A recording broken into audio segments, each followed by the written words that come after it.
Good evening, bonsoir, annyeonghaseyo, and welcome to the 28th Rendezvous with Madness Festival. My name is Scott Miller-Berry. I'm Managing Director at Workman Arts, presenters of Rendezvous with Madness, and a member of the Film Programming Committee. Welcome to the Q&A for the documentary Shadow Flowers by Seung-Jun Yi. We're very grateful to be joined by Director Yi, and our moderator tonight is Jack Kim, who works with HanVoice, a Canadian organization advocating for human rights in North Korea. Thank you to our ASL interpreter from CCSS and our ASL interpretation from Toronto Sign Language Interpreter Service. Rendezvous with Madness would like to acknowledge the Indigenous lands on which we are presently located. Toronto comes from the Mohawk word tukaronto, which can be loosely translated as where the trees meet the water. It's part of the traditional territories of many nations, the Huron-Wendat, the Haudenosaunee, the Anishinaabe, and the Mississaugas of the Credit. Rendezvous and Workman Arts recognizes this is an ongoing dialogue, and an acknowledgement is simply that, an acknowledgement. We are humbled and grateful to be working on this land with people from all over the world, those indigenous to Turtle Island and from all corners. Rendezvous values inclusivity, anti-oppression, and safety at all levels. We all have a role to play in maintaining this spirit. We invite you to visit our statement and code of conduct on our website at workmanarts.com and ensure you're treating everybody with respect tonight. Thanks to our co-presenters for Shadow Flowers, the Toronto Korean Film Festival, Jayu Human Rights Film Festival, Hot Docs, and HanVoice. To ask questions during tonight's discussion, you can type them into the chat on the upper right hand of your screen. A friendly reminder, if you're watching this full screen, you will need to minimize so you can see the chat box visible in the upper right hand side. The discussion is held in English with simultaneous ASL interpretation and live captions.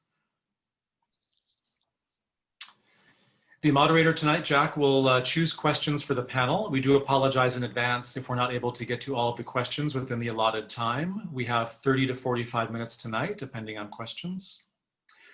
We have an active listener. I'd love to invite Kat to say hello. Kat is here. If you need to step off the call, if you require any support or someone to talk to, you can contact them directly. Phone number is 647-474-2338 or by email at katrissing@gmail.com. Kat's contact information is also available on the Rendezvous webpage for Shadow Flowers in the black box on the right, and the phone can be used for text, SMS, or calling. We really value making time to discuss difficult content and for challenging conversations at Rendezvous with Madness, but we also respect that you'll know your limits and you'll seek out any support you might need. On behalf of the Film Programming Committee, I'd like to just say how thrilled we are to be presenting Shadow Flowers. Thank you, Yi, for your time, and to Jack Kim for your moderation. I'd like to now turn things over to Jack to begin the discussion. Thank you. Enjoy. Thanks, Scott. So tonight we'll have a special treat. We'll be talking with Seung-Jun Yi, who is the director of Shadow Flowers. And how we'll probably tackle this is I'll ask a couple of warm-up questions to the director, and then I'll open it up for any questions that do come in. But I think the first question that probably is on many people's minds is, Seung-Jun, how did you get involved with the project? Well, I came to know her in the summer of 2015, and at that time, her story, the protagonist story, was covered by one of the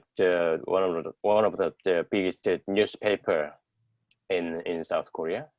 And her story was on the first pages of the newspaper, and with the title of "I belong to DPRK." I'm a citizen of DPRK, Democratic People's Republic of Korea, and which is regarded as kind of taboo in South Korea, but which because And as a she's a defector, North Korea defector, but there was no defector who openly announced that I belong to DPRK and I want to go back without hiding her face on the newspaper. There was no blood picture of her, and it was shocking. And you know as a South Korean documentary director, I have been always interested in a relationship between the South and the North, and but I was looking for some new story. If you I mean, there have been a lot of documentary films about the North Korea or relationship between the two Korea, but most of the stories are for me, most of the stories were very similar. North Korea is a bad, evil country, and we have to save the country, and the people in there lived very harsh lives and things like that. I don't deny that fact, but I thought there must be another story in there, and I thought that this the protagonist was the only North Korean that I can get access to, because I cannot enter North Korea, so that which means that I cannot have a sincere talk with North Korean people. And I wanted to meet North Korean to make a documentary film, but it's impossible. But this protagonist is, of course, she is a South Korean citizen officially, but her identity is, we can say that she's North Korean. And so I tried to find out the similarities between the North Korean and South Korea. And so that I decided to make the documentary about her. Oh, we're very glad that you did. It's a riveting documentary that follows for a very long time in her story. And I think one of the things that struck me was that it's clear that she's kind of stuck in between two worlds. And I was wondering if that was intentional, or is that something that you discovered, or what would you say about that? I'm sorry, can you say it one more time? Yeah, sure. So she's kind of stuck between two political systems, like two worlds, North Korea and South Korea. And so, did you find that out while you were filming? Was it part of the story that you discovered? And then what would you say about her situation in general? Her, I can say her hope was has been tortured by the political situations. The situation between the North and South has been changed sometimes dramatically. Like, as you might know, that there was a Korean summit in 2018. I'm sorry. Yeah, 2018. Yeah, 2018. And at that time, as you see in the film, her hope, she was so hopeful. She was, she said, "Oh, I might be going back soon." But after, if the relationship is very bad, her hope,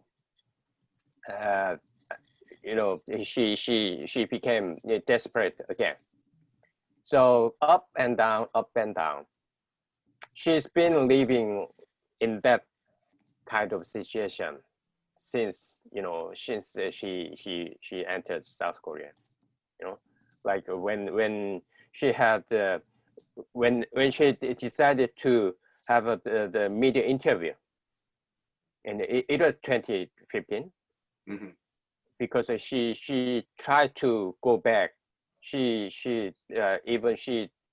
tried to commit suicide, but it didn't work, and she decided to meet a journalist, and after her stories was on the newspaper, a lot of citizens, South Korean citizens, who wanted to help her, contacted her a lot, and she became hopeful. But I mean, the citizens activists who wants the reunification, But so I can say that her hope was up and down, and it was all totally totally depended on political situation. And now her situation is exactly the same. Still, she's receiving travel ban from the government, so she cannot, even though she has a passport, she cannot, leave the South Korea. And yeah, her life is all the same. Mm. As a follow-up to this, and this question comes from the audience. So she's gone on such a long journey. It seems that there's no end to her journey. And so as a filmmaker, did you think, oh, I have to stop the filmmaking process right now? And how did you decide to stop where you stopped the movie? Like, did you, without any resolution, because it's not a happy ending, right? The movie, right? As a filmmaker, I really hoped happy ending. Mm-hmm. I mean, there were a few moments that I also, as a filmmaker, I had the hope. I mean, like as I told you, when there was a Korean summit in 2018, mm-hmm. I also thought that she might be sent back to the north soon. I thought like that. So that I decided to wrap up the production. I mean, shooting. It was like Korean summit was September 2018, and I and my producer discussed, and yeah, we might be. It might be possible to finish the shooting that winter of 2018, but it didn't have. It did not happen. I mean, there was no positive conclusion on this matter. But even though there was no conclusion, a positive conclusion, or but we thought that it's time to wrap up the shooting and finish the production, and we need to show this film to the Korean public, so that the Korean public can be aware of this issue. Maybe, and we thought that it could be helpful for the protagonist to go back to the north, and we really hope that this can be not only for her, but also for South Korean society. This kind of story has to be introduced to South Korean public. So we decided to finish the production. Yeah. So so you finished it up. How was the movie received in South Korea? Well, I can say that the feedbacks the attitude of the audience is very, very different. You know, some support, some are very supportive on this documentary, because I was told by the many audience that we've never seen this kind of documentary dealing with North Korean issue, and this is totally new. And some audience said to me that he has never watched it, no, never seen. He has never seen the ordinary people having meal at their home. Yeah. And but there is another attitude. I mean, another feedback that very opposite. How can I say? Yeah, and some audience are very uncomfortable for this movie, because in the film, the protagonist is open. She is openly saying that I'm proud of North Korea and I belong to DPRK. I want to go back, and you know, this kind of sayings, this kind of you know, her attitude is, you know, how can I say? It has not to be told like that in this society. You know, you're gonna be, you know, if you were in 80s or 90s or early 2000, then you are going, you might be sent back to the prison. You know, so we all educated like that. As I told you, North Korea is evil. It has to be destroyed. You have not to say that North Korea is good, or even you cannot say that some beer, like for example, beer produced in North Korea is good. If you say like that, you'll be sent to the prison. It's not, of course, it's not like that at the moment, but previous time. So you can imagine how the mood has been like, you know. So there are two kinds of feedbacks. I mean, do you know what the reaction is in North Korea to the film? I mean, maybe to the story, maybe a little bit, but do you know if they've screened the film in North Korea? No, I don't think so. But I tried my film not to be, you know, delivered to the North Korea. You know, the North Korea government authority has been aware of this documentary, because without their help, the filming in Pyongyang couldn't be possible.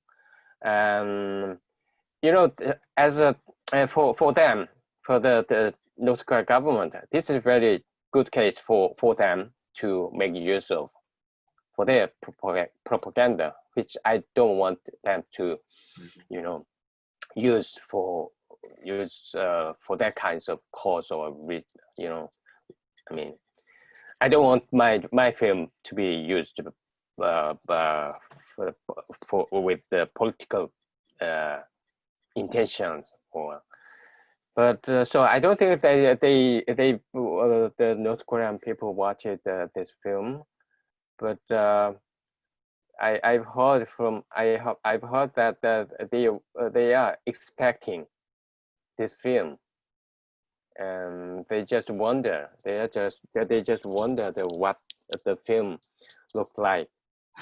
Okay. Yeah. Maybe on that topic, like you mentioned that the North Korean government gave you permission to film, and you mentioned that you can't go to North Korea right now. So how did that happen? How did you get footage inside North Korea? Well, my producer and I thought that it's very important to have some footage of the protagonist's family in Pyongyang. We just wanted to shoot the everyday life in Pyongyang. That's it. but it was impossible for us to enter the North Korea, but we had some kind of connection, which was provided by the protagonist, and the protagonist was helped by some Korean American journalist, and who could enter North Korea freely, and he was very supportive of this protagonist, and he introduced this. He told the North Korean authority that there is someone who wants to make this kind of documentary and who wants to enter the North Korea and filming the family's everyday life, blah blah blah, and it took 1 year to get permission, but even though we get the permission, I cannot enter. I mean, enter North Korea in person.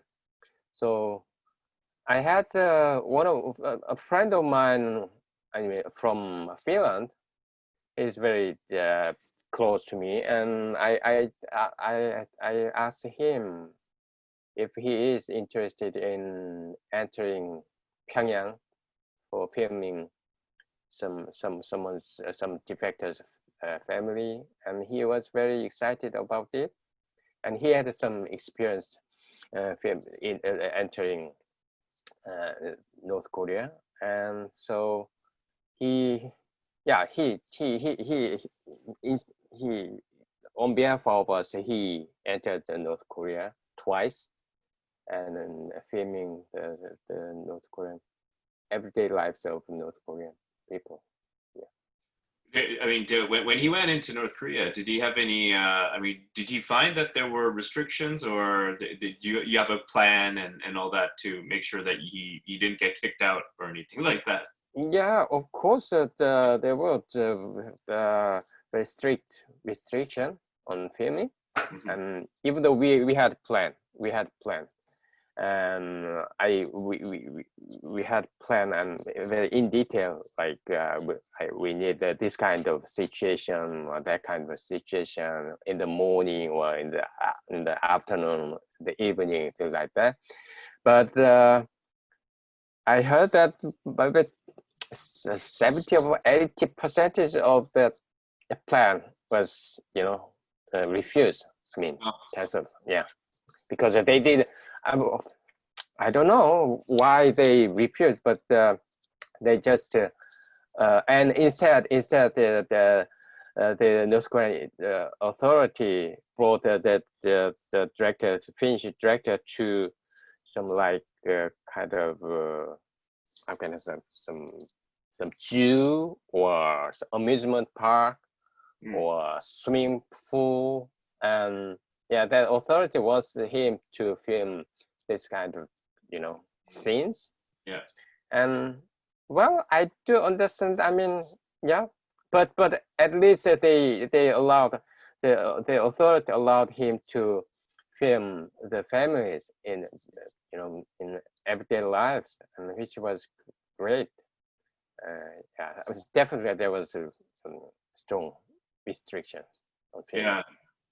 I mean, the footage inside the subway, the Pyongyang subway, was amazing to see people coming in and out and all that. Yeah. And subways are the same everywhere in the world. Yeah. I like that kind of scenes. The people's everyday life, and I can smell the real life of North Korean people. But I don't mean that okay, so there is no problem in North Korea. I don't mean, I'm not telling like that, but I just wanted to discover similarity, similar things of between the North and the South people. Yeah. So turning to back to the protagonist, Kim Hyun-hee. You mentioned that she went up and down during the period that you were shooting. And the question with this whole film festival is about mental health. And so, like, how can you describe how she was, and now that in 2020 years she's in the same place? Like, how is she now? Does she have support?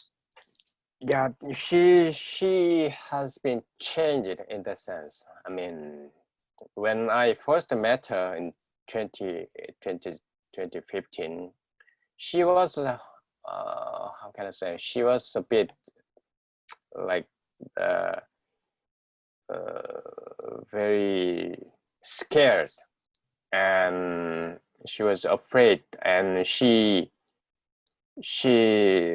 like, for example, she used to say that when she on the street, if she see any policeman in their uniforms, she felt very scared, because she had bad memory about the policeman, and also the South Korean authority, because she was tortured and while she was being investigated, and so she had kind of a trauma, and also she's a bit shy, but while I filmed her for 4 years, and I discovered that she's been changed, and she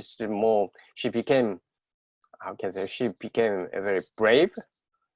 That she doesn't feel any, she, when even though she met in she met some policemen on the street, she does not feel scared anymore. And also she became very brave, and she, how can I say,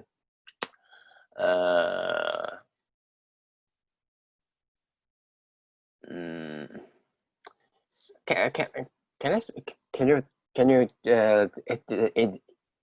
translate it? Yeah, sure. Yeah. 그래서 여유가 있어졌어요. 사람이 여유가 있었다. 예, 급하지 않고 여유가 있었다. That's hard to translate, but she felt I mean, loosely more free, like that she had a bit more leisure, like it was things weren't always stressful. There's more comfort in all. It's all of those words together into one word with yoyu. But I can say she became more comfortable on the lives in South Korea, because she enjoyed, like, she became a YouTuber, and she learned how to edit and how to film, and she became a YouTuber, and which means that she's got accustomed to life in the South, which is very different from 4 years ago. Right. I have a couple more questions, but if the audience has any more questions, please keep them coming. So one of the scenes in the movie has her with another North Korean person who came from North Korea, who's different from her. But in the scene, that her friend, despite the fact that she wants to stay in South Korea, understands the protagonist's situation and say, yeah, I understand why you want to go back and all that. Have you had any other experiences with other people from North Korea who are in the South like that? And do you know what their opinions may be of the people that you've talked to? Well, yeah, while I was filming I also met a few other defectors who are very supportive for the protagonist, which means that they also think that they also wanted to go back to the north if it is possible. But you know, and you know, some I know that some of them went back to the north via China, and there are such cases, and I don't know how many North Korean, I mean, among 30,000 North Korean defectors in South Korea. Among them, I don't know exactly how many North Korean defectors was to go back, but it is fact that there are North Korean defectors who think like the protagonist, who wants to go back to the north, and who think that the life in the north, in the south, even though rich, even though the life in here is rich, but it cannot be the region that they stayed here, and even some defectors say that even though lives in the north is poor, but it was better. I don't mean that the majority of the defectors think like that. Mm-hmm. I do say that there are defectors who think like that. Mm-hmm. And we need to investigate, or we need to think about this issue, this matter, but we did not think about this kind of matters or issues so far.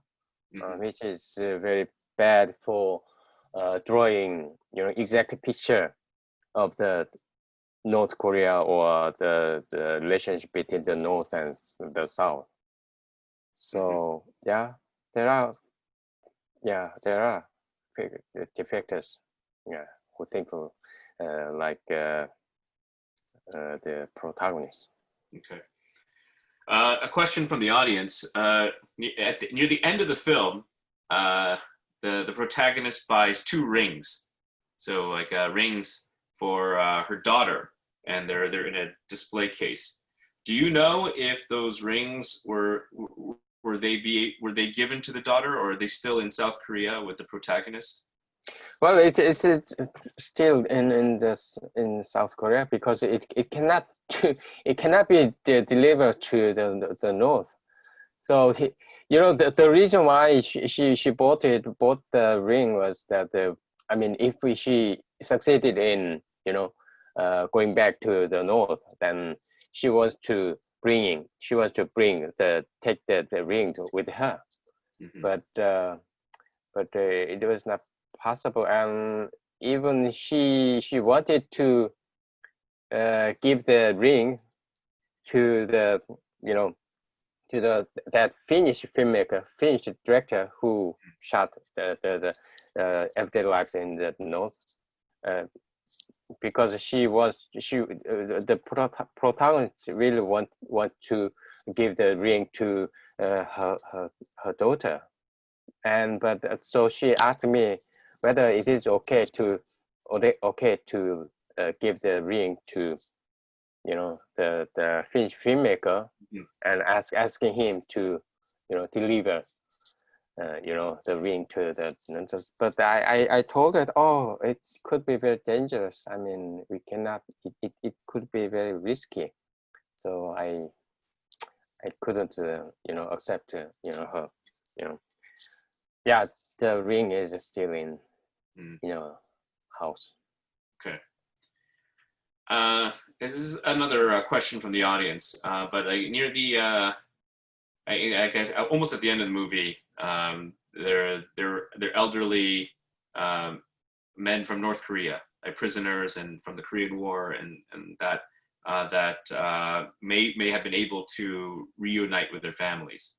Were any of them able to do so? Were they able to meet their families, or it's not possible? Well, I cannot say that it's not possible. There were some cases, like in 1990s, there were political prisoners who came down to the north from he came down to the South Korea from the North Korea as a spy, or but they were captured. They were captured by the government, and they were in the prison, and they spent almost all their lives in the prison, and then they were released, and they wanted to go back to the north. And in 1990s, many of them were sent back to the north. There was some deal between the South Korea and the north. It was a political deal. And so they could be sent back. But it's not possible. I mean, if my family is in North Korea and I'm living here, then there's no way to be reunified. As long as one of us give up their identity, or we find out some third way, So we have kind of every annual, there is an annual event where it's a family reunification event. I mean, the like, for example, like 1,000 family members, people from the north and the south, they meet each other, and for 2 or 3 days at some place, and it's kind of annual event, and it's only 1,000 people, and after 2 or 3 days, they again, departed. So I can say that there is no way for the people to get reunified in this situation. It's a sad situation. Well, I think last question I have for you, and thank you very much for answering all the questions, is what kind of projects are you working on right now? Well, it is a very early stage, and I can say it's about, there are 2 journalists who have been investigating the manipulated North Korean spy cases, which is connected with like state violent operation against its citizens. So we are trying to follow the journalist who is covering this story, and we want to, it's a very early stage. So I'm developing the story at the moment. Okay. Well, we look forward to seeing it one day, as with this movie. But I think we've run out of questions, and we're running out of time. So thank you so much for answering the questions. And I think I turn it back to Scott on this front. Yeah, thank you. Thank you, Seung-Jun Yi, for your time. And Thank you so much for making this really compassionate portrait that explores a very complicated, evolving, and timely issue. Thanks for sharing it with Rendezvous with Madness audiences. Thanks to Jack Kim from HanVoice for your moderation tonight. Thanks to our captioner from CCSS, for our ASL interpreter from TSLIS, and to Kat, our virtual supportive listener who is still available should you need to reach out. The information is on our website. Speaking of our website, Rendezvous with Madness continues for 5 more days until October 25th. There are films, workshops, a virtual exhibition, and a whole lot more. So please check our website at workmanarts.com for all of the programming schedule and information. Everything is pay what you can. It's free, it's by donation, whatever you care to donate. And we hope to see you back here at Rendezvous with Madness. Thank you and have a good morning and have a good day and a good night.